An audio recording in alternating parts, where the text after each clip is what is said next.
आज तुझा सगळा संभ्रम दूर करतो बघ. फक्त प्रामाणिकपणे लक्ष देऊ नये.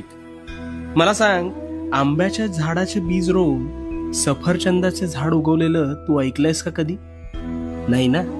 मग स्वतःच्या डोक्यात नकारात्मक विचारांचे बीज रोवून सकारात्मक गोष्टी घडतील हा विचार योग्य असू शकेल का रे?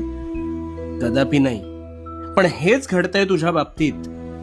तू एखाद्या गोष्टीचा आरंभ संकल्प करून मोठ्या दिमाखात करतोस, पण काहीच दिवसात अपेक्षित यश मिळत नाही, म्हणून नकारात्मक विचारांचं तोरण आधीच मनात बांधायला सुरू करतोस.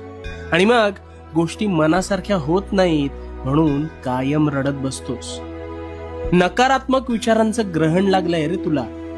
तुझ्या विचारांच्या संभ्रमात तुझ्यावर नकारात्मक विचार हळूहळू तुझ्या नकळत आरूढ